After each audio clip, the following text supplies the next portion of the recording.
You want Gumby? Sorry, 1 second. All right, anyway. Okay.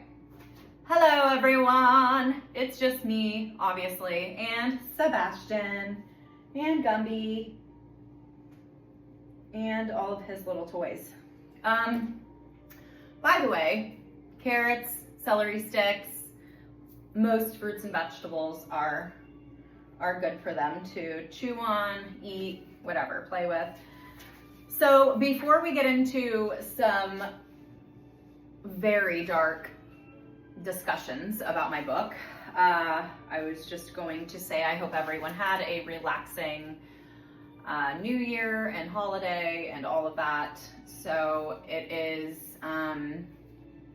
just very exciting. If you hold on. Oh, he took his carrot. Did he eat his carrot? I don't know. Anyway, okay. Okay, let's dig into this. Can I talk about the most fun pants that have ever existed? These. Anyway, okay, wow. All right, so chapter 26, Blackout. It is about a lot of EOL thoughts as a teenager and adolescent. And okay, I'm just gonna give you, I need a minute, and I'm gonna give you a minute to get any children out of the room or anybody that you don't wanna hear this, and or pause or whatever, and go get some headphones and a drink. Make that whatever drink you want while listening to this. What did I just say? 26, okay, that's page 223. Okay.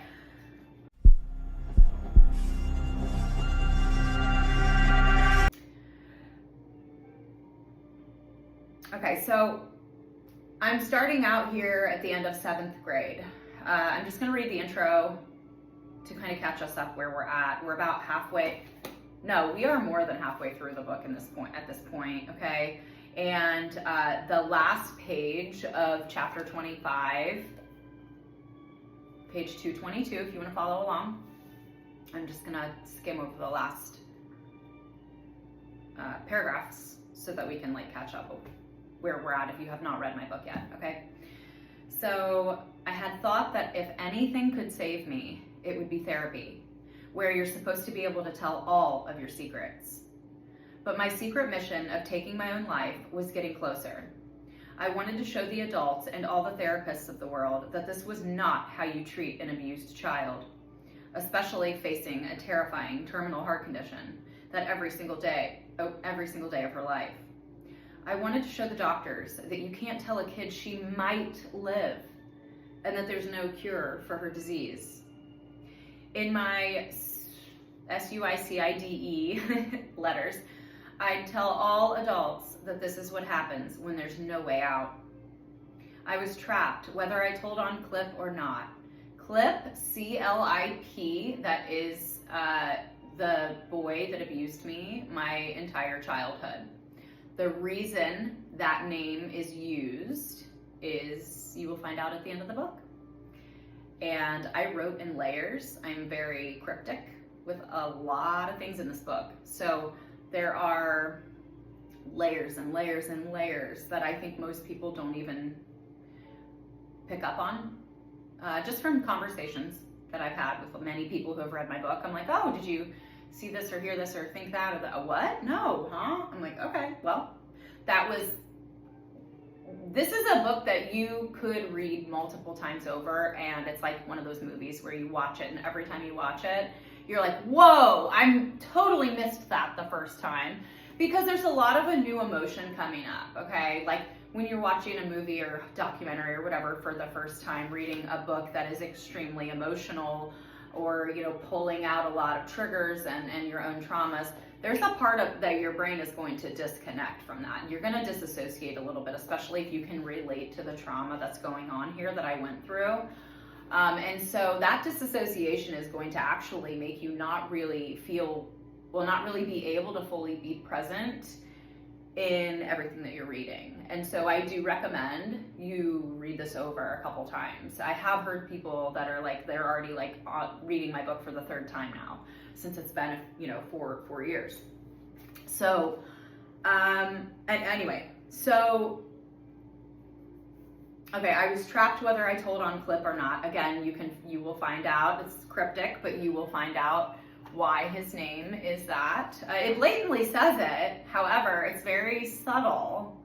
How I wrote it. It's just it's how my brain works, how I write. So anyway, I'm not just gonna give it away. And you know what I mean? So that's not creative writing, and that's not good storytelling in my opinion, but it's still honest storytelling. I was suffocating in the body in this body with a ticking time bomb for a heart. Always running out of time. I felt like I was starting to be in a race with my body, and I was determined to win. Tick, tick, tick, tick. Opening chapter 26, Blackout. By the end of 7th grade, I had made a lot of positive changes. Okay, so we're in 7th grade, so that's about 12-ish. The deal my principal made with me was going well. Ooh, you'll have to find out what that was. That was kind of hilarious. And interesting. I made a, I mean, you can read it, you know, but I negotiated with my principal, basically. Like, I'm like, no, I'm not going to be in this class. So, like, I don't know. So you can figure out what to do with me, because I'm just not going to go to that class. And anyway, and so we had a negotiation, and that principal, still to this day, if you were at BBMS in my year, can I say his name? See, I don't even know. I had 4 lawyers working on, like, helping me with this book, and I don't even know what I can say anymore as far as, like, real people's names, because I have everybody protected. Everyone's identities are changed and all that stuff, so I don't know, but principal in 7th grade, you changed my life, and so did some other teachers in here, which I've already talked to some of you guys. Anyway, just, you know, I was 12 years old, whether I was like 6, 12, 18, 20, or 40. Like, talk to me like a human being, okay? Talk to me like a person. And that was how I was when I was little. If you're not going to have a conversation with me as if I'm, I guess, equal to you, if you're gonna talk down to me, or if you're gonna demean me or talk to me like I'm like a 3-year-old, then this conversation just isn't gonna go well. And that's how I have always been. Anyway, so I'm a very old soul. I feel like I'm like 800 years old sometimes. Okay, so anyway, I've seen a new therapist, Julia. I'm sorry, back up. Let's start over, because I got so excited about my principal. The deal my principal made with me was going well. I was doing better at walking out of class when angry and wanting to cry. I was holding, yeah, we had to work out something with that. I had a lot of anger problems as a teenager, as I've talked about in my other videos, and obviously throughout this whole book. I was holding back a little on standing up for my friends. That was an issue for me, as you will read in the book. I had a very, very difficult issue. I would basically walk through fire for anyone because I didn't care about myself. So it was like, as you'll see, a main theme in my book is, well, I don't care. Like, I literally have nothing to lose. And, you know, to be so young and have that came from everything that I went through. So, so it was like, I don't know. My friends needed something. I'd be like, I'll do it. What? Oh, you want me to say something to him or her? Or, oh. As I talk about in the book, children who were my age, but I still called them, you know, I'm like, oh, well, the kids, you know, they're so afraid of detentions, and they're so afraid of suspensions and stuff like that. And I was like, what? Who cares? Like, what's that going to do to my life? Like, literally nothing. Detention, you sit in a desk after school for 30 minutes. Like, who cares, right? Suspension, okay. And it's in the book. Like, I get to stay at home and eat Doritos and play Mario Brothers. Like, who cares? Why is suspension a bad thing? This is, I don't know. So that was how I interpreted everything back then, right? So just to give you a little background on that. So I was holding back a little on standing up for my friends, because that's the deal my principal and I made. He was like, you need to stop fighting for everyone. And letting yourself burn, basically. He said, like, you're throwing yourself in front of the bus for other people and just keep getting run over. And I'm like, but I don't care. I don't have any, like, I literally don't care about myself, like on a level that you just do not understand. And so you're gonna have to read the book to figure that, not figure it out, but to learn more about that. So I was trying to stay out of things that weren't my problem. I was also seeing a new therapist, Julia. Since I'll be asking you this is Julia speaking. Since I'll be asking you so many questions, you're allowed to ask me anything too, okay? And I said, so are you going to be pregnant anytime soon? I asked, and that's a reference to my first therapist who randomly abandoned me. Straight up, never came back, disappeared because she was pregnant. And then this was an ongoing issue with me and my therapist until my 20s. It was one of my first questions I would always ask a therapist. So I'm like, are you gonna be pregnant? Because if you are, I'm not working with you because you're gonna be gone in 9 months, right? And so that's what I would do. Anyway, so are you going to be pregnant anytime soon, or do you have the children that you want already, okay? And she said, nope, I have 2 children and we are stopping at 2. My question had been serious. My last therapist had gotten pregnant and left. And then I said, I think it's am I allowed to cuss on here on YouTube? I'm just gonna shorten it. I think it's kind of effed up. Therapists are allowed to leave you for a stupid baby, I added. Now mind you, I'm like 11 or 12 or 13 right here. I understand how painful that, she began to say. Oh yeah, sorry. Am I allowed to cuss in here? Yes, she smiled. You can say anything you want. And we are strongly advised to be very open with our patients and let them know if we will be leaving for a short time. Yeah, or a long time, I grumbled. Which, yeah, by the way, okay, this is still me. Which, yeah, by the way, can you please just be honest with me? If you're leaving at some point, just tell me up front so I can find someone else. Julia smiled and said, I agree, I understand completely, and I'll definitely not be leaving or getting pregnant and taking time off. This is my forever career, and I absolutely love what I do. I give you my word, Stephanie. Give you my word? I want an effing contract. That's what my thought was. My 12-year-old brain had understood Elaine leaving, which was my previous therapist, for her baby to a point. So in my child brain, I saw it like she left me for a baby, right? That's all. Anyway, but then she ended the relationship indefinitely without being clear with me, and she also never said goodbye. And she was never being clear with me and my mom about her timeline. It had felt like being led on and lied to, like yet another form of manipulation, dishonesty, and abandonment. For months, Elaine had just kept saying she would come back soon, and she never did. After all that time with no one to talk to, she finally told us she would not be returning. Thankfully, my mom had been fed up with the stalling for a while, and she had already found me another therapist. But now I was so scared of seeing someone new that I would need a lot of time and testing to build trust with Julia.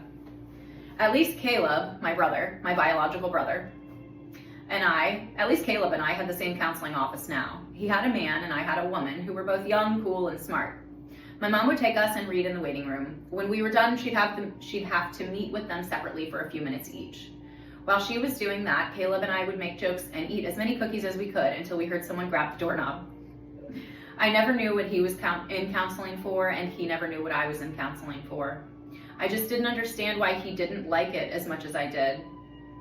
He didn't want to talk at all, and I wanted to tell my therapist everything. It was a fight to even get him there sometimes. I'd try to help my mom out by telling him it was just fine. Dude, just go hang out and talk to that guy. He's really nice. This is me speaking. Plus, we get free cookies. Why don't you want to go? He never really had an answer for me because I don't think he understood his own behaviors just as much as I didn't understand mine. Once I regained trust in therapy, I loved being able to talk to an adult who would listen to me for an hour about everything that happened in my life, except, of course, about the 2 off-limit subjects, CLIP and CHD. I always had plenty to talk about, and it ended up being kind of nice not ever having to talk about the 2 most traumatic things in my life. This gave me space to work on more normal adolescent issues and continue work that Elaine and I had started together. Although I was technically allowed to talk about CHD and how much I hated myself, I also couldn't because I signed that same contract that said if I even talked about wanting to hurt myself, that they can report it. whatever that meant. I'd imagined myself telling a therapist my SUICIDE plan, then her immediately picking up the phone. Oh, I'm sorry. I'd imagined myself telling a therapist my EOL plan, I'll just say that, then her immediately picking up the phone, frantically calling a secret hotline that waited to take EOL children away. This was my fear and like my fantasy about what would happen, because I didn't know what would happen if I talked about this. I was so scared, and I knew that I had to sign this contract that said I'm not allowed to talk about certain things, which is in the beginning of the book. I'd imagined this scenario over and over again. Then men in white coats and masks would jump out of a secret bus, or trapped children that would appear and take me away.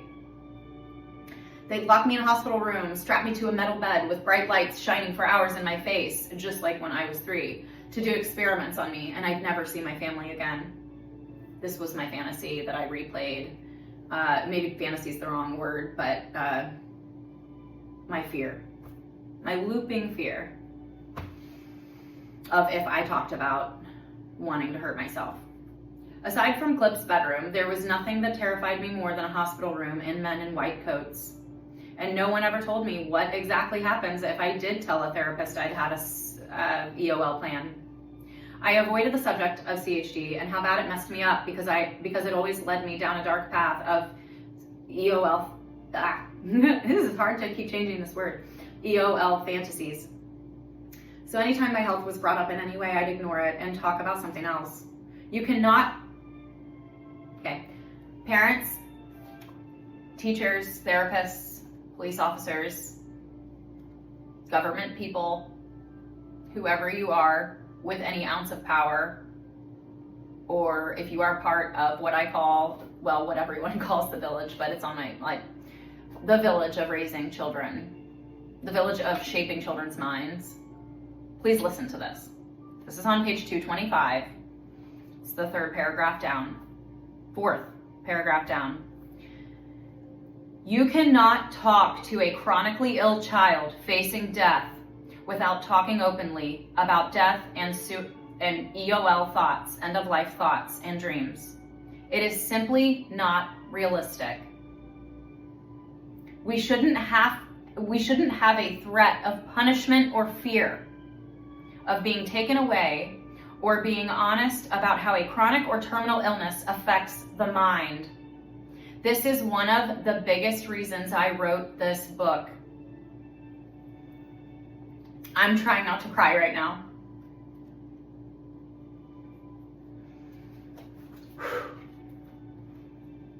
This is still an issue. This is an issue, and I hope not. I hope I live to see the day that it's not. That when you are a chronically ill or terminally ill child or teenager or adult, that you can openly talk about wanting to end your life, thinking about it, thoughts about it, ways to do it, fantasies about it, talking about death, planning your funeral 1,000 times over. That needs to be okay, and it needs to be acceptable. We need to have that space without having a mental illness diagnosis attached to it. We are not healthy born children having EOL thoughts, end of life. We are not healthy born children having these thoughts out of nowhere for XYZ reason. These are in our mind because we have been told our entire lives we weren't supposed to live. Why wouldn't we think about this?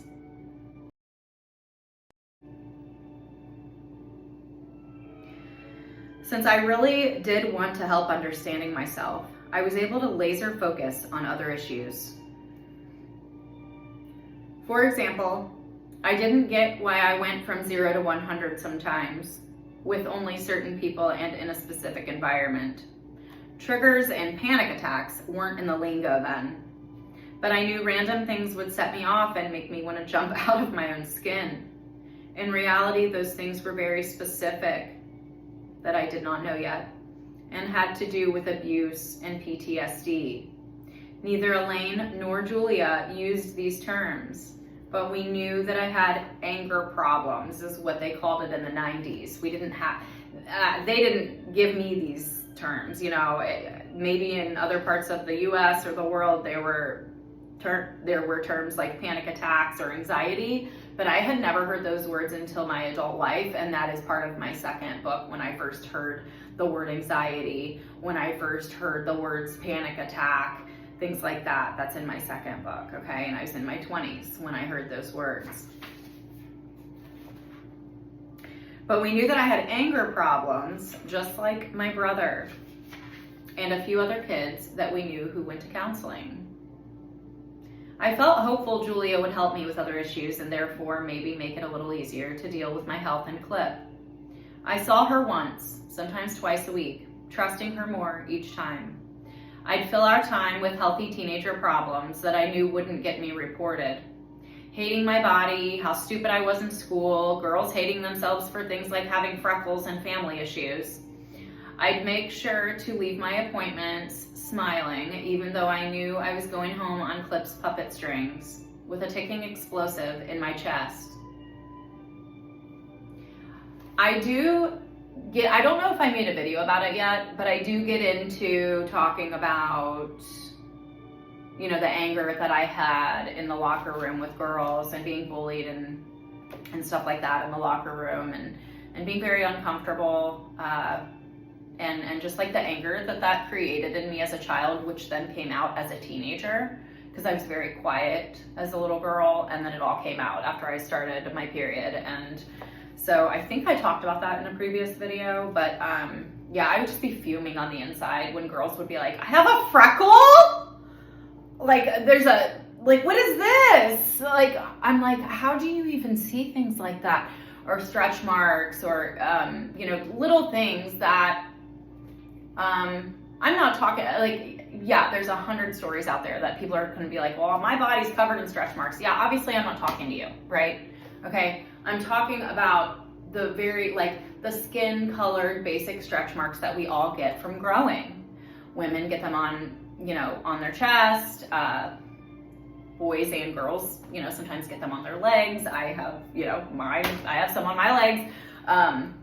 Anyway, I had them on my legs, but I had never seen them before until girls in the locker room were like, oh, stretch marks. And I'm like, what's that? What does that even mean? Like, I've never even heard this before. Anyway, so they saw these, or like big thighs, when these like skinny, perfect looking girls are like, oh, look at my thighs. I have fat on my thighs. And I'm like, but we need that, like, to live. Anyway, okay. As for triggers, I had my good and bad days. But if I was provoked, especially by a boy or a man with similar features as Clip, I'd snap. On a routine spring day, my English teacher gave me a special assignment to deliver a stack of textbooks. Oh, it's getting to the story. Okay, this is getting into when a boy, yeah, he yelled out, hey, Scarzoid, and, like, you know, had heard that I have scars all over my chest, and, you know, that didn't go very well for him. So we got in a physical fight, and, which he started it. So, you know, that was part of, you know, as you read my book, Clip made me learn how to fight and made me work out constantly. He made me do football exercises because he was doing football, basketball, whatever, all the sports, whatever the sports he was in, like, you know, he was doing these exercises, then he'd come home and make me do all these exercises, and just like nonstop. Like, I was working out every night after school, after softball practice, like, and then I'd have to stay up with him all night. Like, it was, anyway, you can read the book. Okay, so getting down to it, apparently I broke his nose. I got 3 detentions and he was suspended since he started it. I forged the detention slips and made sure to remove the notification letter from the mailbox before Mom could see it. This guy was so mean to people, which was part of my anger. Like, he was a very mean person. He made fun of kids.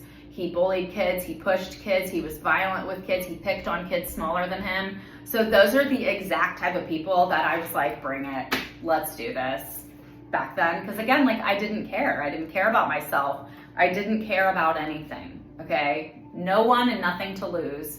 That is, you're gonna hear that a lot in my second book. I had no one and nothing to lose. So who cares? Like, you know, but all of my friends, as you see in my, or as you will read in my, you know, first book, if you haven't read it yet, I saw healthy people as they had everything to lose. They had a whole future. They had a promised future. They had guaranteed like marriage, babies, college degrees, careers, you know, that kind of stuff. I wasn't supposed to be alive. So I didn't care about anything. Like I can't even say it enough or stress it enough. I cannot, like you cannot comprehend how much I did not care about literally anything. Once I snapped and hit one, like the abuse was so bad, like going, you know, more and more and more into my teens. And, you know, you can read, you know, about just, you know, I mean, it's all in here. I mean, as far as like some of the stories and, you know, the things that he made me do was psychotic. I mean, it was just purely psychotic. So, you know, check out chapter 24, Blood and Ink, when he made me, you know, take a razor blade to my own ankle and carve his initials in my ankle. I mean, you know, these are the types of, like, he was psychotic, like satanic, okay? Like 666 all over the walls and all kind, I mean, it's all in here, okay? So, and this isn't even half of what I went through in this book, okay?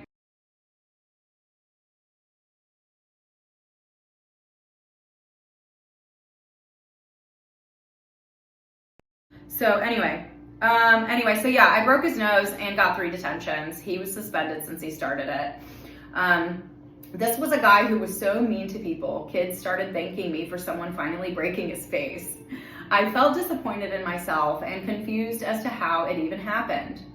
I couldn't believe Frankie had spread such a mean secret about me, which was, you can learn who Frankie is in my book. I thought he was my friend. I had worked so hard to hide the physical scars from my peers, and my family had exposed them. Now, since that name had gotten around that same year, a boy in music class, since the name Scarzoid had gotten around that same year in music class, he called me the same name out of nowhere. We were all just sitting in our seats, some on their desks, trying to learn how to play the flute.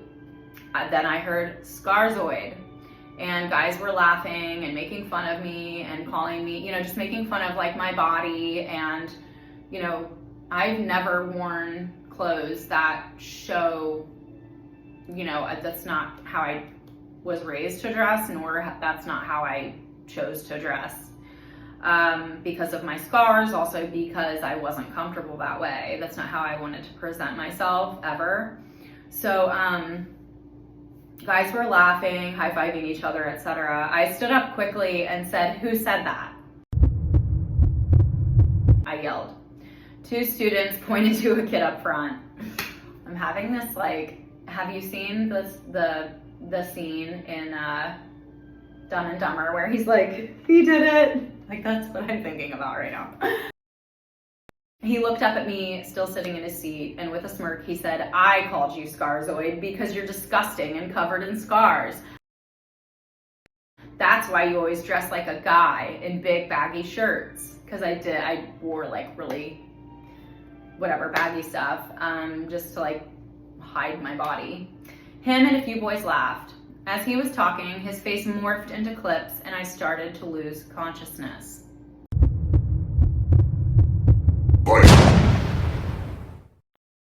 It was as if someone had hit the light switch.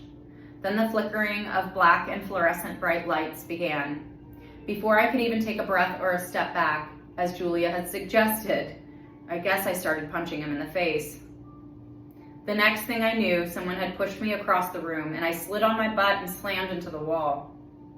This is what snapped me back into consciousness. I was dizzy and out of breath.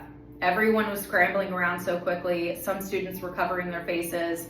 Some were cracking up laughing. Then I faintly heard, "You broke his nose!" Natalie helped me off the floor.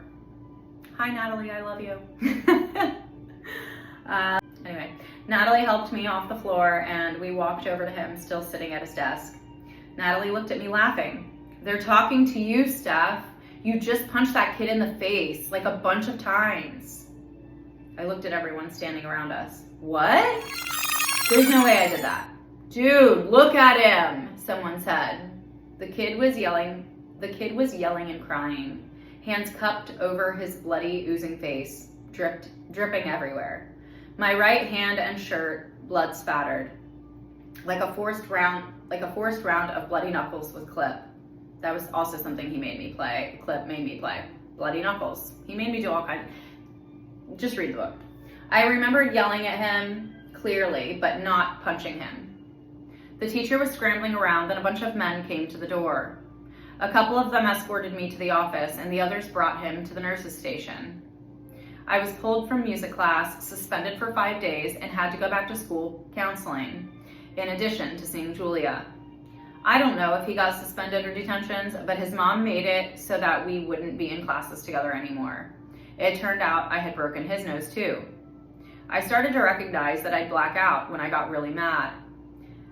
This is due to not only PTSD, but lack of oxygen and adrenaline and everything that my heart cannot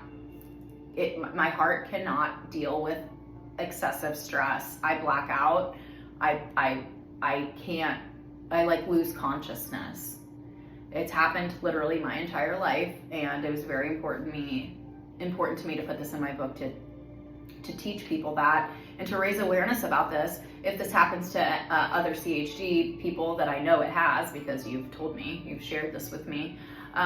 However, yeah, so just the correlation between stress and CHD. I mean, you have a heart condition as a child, like stress and a heart condition, come on. And, you know, it's like people can hear it, but they don't put it together. And then when you are stressed out, they're like, well, what's wrong with you? Like, you know, you've even heard it from my doctors, you've heard it from a whole community of people, like, you know what I mean? And so, anyway, I started to recognize that I'd black out when I'd get really mad and I'd be in and out of consciousness, unable to remember feeling hits or doing the hitting. These two boys had cruelly provoked me, but even worse, I felt betrayed by my own family. I'd started to notice that when I would get mad at almost any male, their faces would morph into clips. Then my brain would disassociate. These are terms I learned in my 20s, by the way. Like, you know, writing this book was, I mean, this is like 25 years of research and living and trauma work and all of this that is in my first 14 years of life. I defend myself just like I did on the corner of Brownfield and on fight practice nights in Clip's bedroom. I'd put so much energy into hiding my pain day in and day out. I hated fighting and was becoming afraid of myself. I'd wished other people could understand that hitting these guys was not a conscious choice and that I needed help. I didn't want to hurt anyone. I wanted to help and protect people. I didn't know how to help someone who was purposefully trying to hurt me. And taking a deep breath or stepping away, like Julia said, and my principal and all the school counselors and all that stuff, it wasn't working when my brain would shut down on me. And so it was terrifying. It was terrifying. But anyway, since they created their own wall via contract that hindered me from exposing my deepest, darkest secrets, it kept me from getting the right help. And that's referring to talking about being abused, because I was afraid to be taken out of my home and going to foster care and all of these, you know, things like Clip would always say, you know, you're going to end up like Annie, like you're going to be taken away in the middle of the night, like things like that. Like you're going to be basically kidnapped by police officers and people are going to take you away in a van if you tell on me, or if you ever tell anyone. I put so much energy into hiding my pain. Okay, let's see. I wanted to escape from this body. Okay, I felt so trapped, ashamed of myself, embarrassed, and completely alone. I wanted to escape from this body, unpredictable brain, and burn the puppet strings Clip seemed to have subtly sewn into my mind and body through the years. Wow, I just read you guys the entire chapter, and I said I was not going to read an entire chapter. Y'all just got a free chapter. Okay. Well, that was the end of chapter 26. Thank you for listening, if you're still listening. I want to remind everyone, I was 12 years old. Working on my second book, I have dealt with these issues into adulthood. I have been in pretty much every type of therapy that you can imagine since I was 9 years old. So, like my neuropsychologist said, at this point, you pretty much have a PhD in psychology. I do not have a college degree. So, again, going back to Einstein and, everyone all of the people who invented countless things, like think about your life, all right? So just reframe that.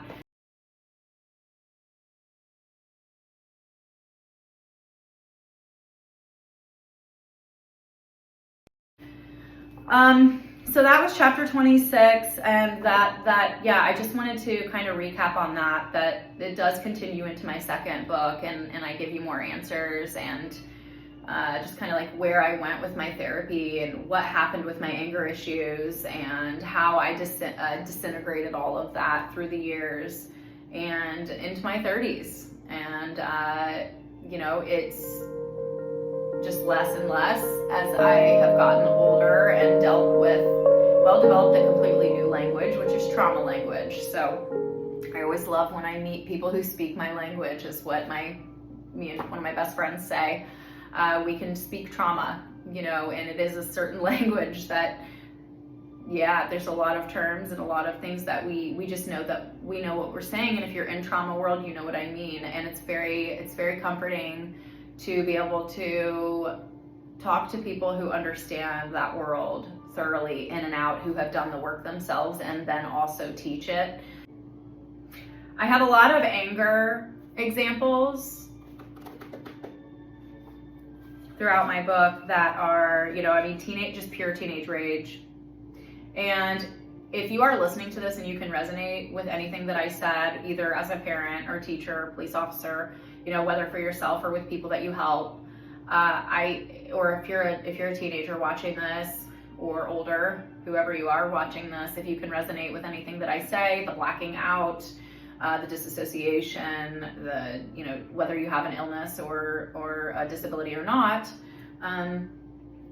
please hire a coach or a therapist and do trigger work. That's, I always had like trauma specialist under my thing, because that's what I was like, that's what I went to coaching school for, and that's what I did many years of work on outside of my own work as a patient. I then, as a clinician, became trained in that.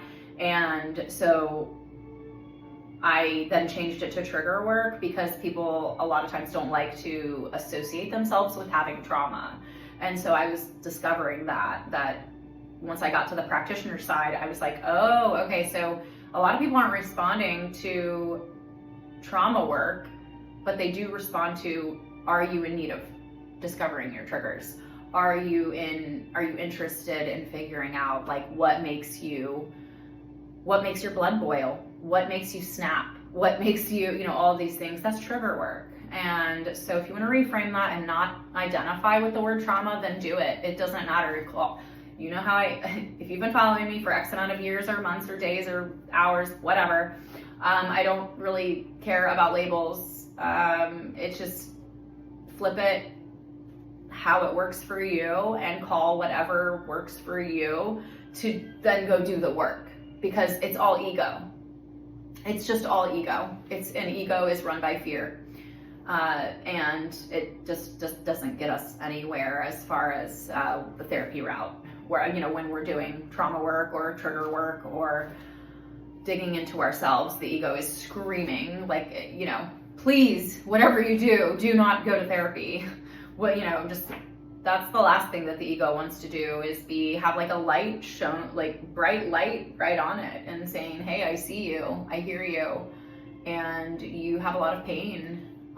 There's a very sad, scared child inside of all of us who went through any amount of trauma, and in order to give that child a voice, in order to empower that child, there are so many amazing things that can be done around that work to eliminate freedom. So, chasing freedom, right? Yay! All right, y'all. Well, thank you so much for watching. I opened chapter 27. I'm just cracking up because all I see is like in capital letters across like a bunch of spaces. So I got up calmly, erased all of his lesson plans, and wrote across the entire chalkboard, Stephanie Romer, with a smiley face, and threw the chalk at him. These are the things that I did in class. So my teacher asked me to write my name on the board is what happened. And so I was like, oh, okay.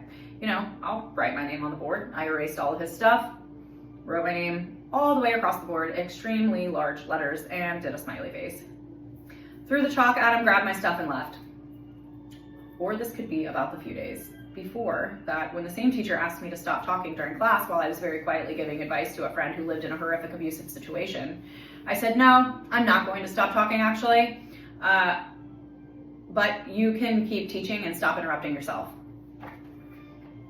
This is real. Like, this is what I said. You can ask anyone who went to school with me, you know how I was in certain classrooms.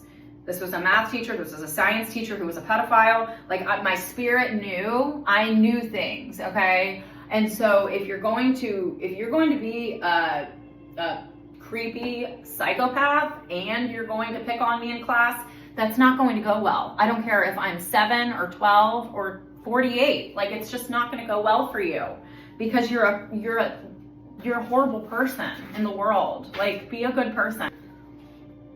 So I thought when my math and English teachers called me into the secret room, I was finally going to get suspended for the recent incidents that I never got punished for in social studies. And then, so just to read an excerpt for chapter 27, which is called Sad Stephanie.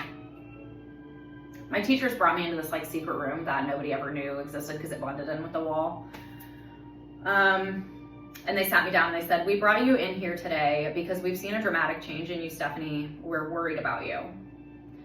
But all I could do was cry and stay frozen. I worried I might say something that would get me thrown in an orphanage. That was always my biggest fear. Like, literally beat that into my head. My English teacher continued, we know you have serious health problems. Is that what it is? Is your health okay? So I was, you're gonna dig into like just the abuse just kept getting worse and worse. And I could not function. I couldn't function. I would count squares on the wall. I would just sit in class with, it says on this page, with my sleeves were soaked in snot and tears, and my teacher asked me to stay after class. I would just sit in the back and just have flashbacks, and anyway. So, thank you so much for watching, listening. If you're still hanging around, thank you so much. I did want to keep this under an hour, so that's good. I did not expect to read an entire chapter, but I did think I was gonna read a little bit, and then I was like, okay, don't talk more than an hour. But instead I read a lot more, which was kind of cool. It was awesome. So I'm not gonna sit here and read the entire book because obviously to support me and my life, I need you and want you to buy it and read it for yourself and have that experience with the book in your hand, and or skimming it if you buy the ebook that's also on Amazon. And to really let it sink in for yourself and go back and highlight things if you want and make notes and stuff like that. So it's on Amazon. It's also on barnesandnoble.com. Please check it out. Literally buy it, check out in your cart. And I don't know, my brain doesn't work right now. So thank you so much for being here this long, and any questions, comments, please drop below and or send into hello@stephanieromer.com. People who are, I almost said still here for me, like so many years later, So that was also another thing that I was gonna say. I'm gonna cry again, you guys. I'm a mess. Oh my gosh. You know, when I put out posts when I'm like, thank you so much for being here for all these years, like, yeah, that's like, that comes with a lot of like gratitude. I feel that deeply. I see names that I've been seeing for 15 years, you know. I see faces that I've been seeing grow and, you know, grow in life, just as you've been seeing me grow in life for 15 to 20 years. It's amazing, and I can't really thank you enough for my continued supporters and cheerleaders and people who recommend my book, whether I see it or not, or whether you share it or not. A common question, by the way, which I always think is interesting, is it okay if I share your book and or talk about it or recommend it? And absolutely. I wrote this book for the world, to teach the world. Literally every single word in that book was very strategically put in my book by me, by my own brain and memories, and going through years of diaries and journals to also help jog those memories for the extent, or the extent of detail that's in my book. Like, those come from my own writings in my 7-year-old little hand. Like, I still have these books. I still have my diaries and journals. So, you know, these aren't just memories. These are like, I would go write down these things. And anyway, I had to hide it and all of that with certain things that I couldn't write about, which was the abuse, and that is in my book. So I had to have my decoy diary, which you'll read about that in my book as well. So the one that Clip could not find, because he, as you'll read in one of the chapters, he did find one of my diaries, and I went through hell after he read that. After he read a lot, my whole life changed actually after he found my diary. Yeah, that was a transition, but you can read that in the book. And so I never had my safe place anymore to write and to get out things that were happening to me. In my, 8, 9, 10-year-old little brain, I didn't think that he was going through my room or my stuff, but he was. So anyway,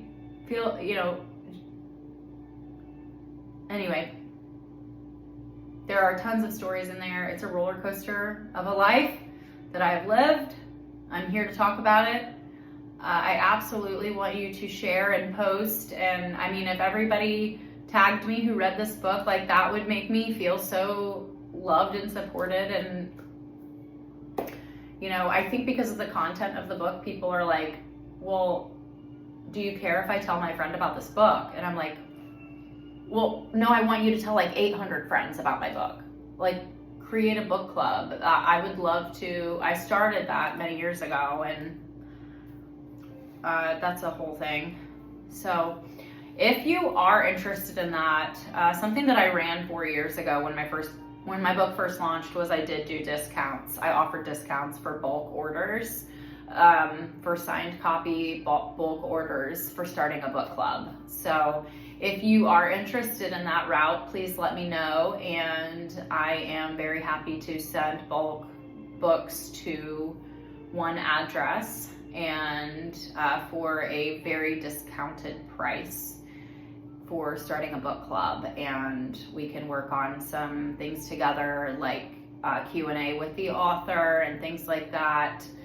I give kind of little incentives basically for starting a book club. So where you can actually, like, you could be reading chapter 2 and say, hey, wait a minute, I have this question, and you can actually ask me about it and get a little more detail than, what is in the book. So, all right, I think that's it.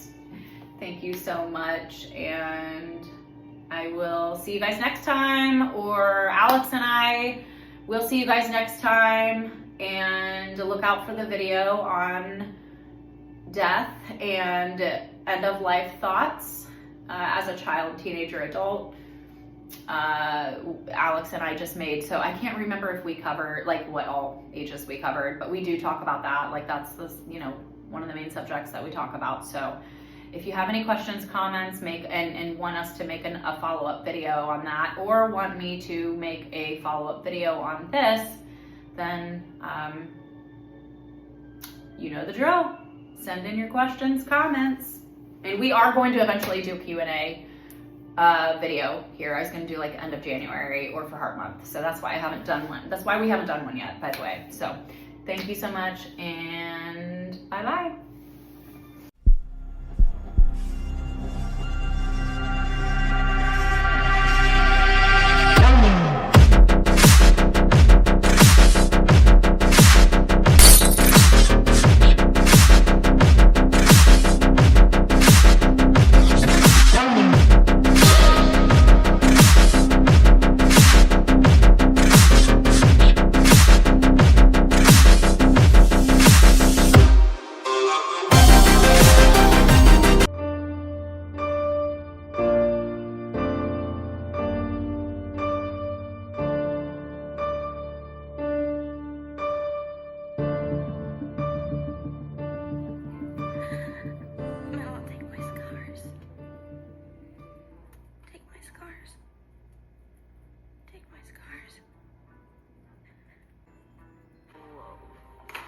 Starts at 8:45 sharp. Sorry, my pedicure ran late.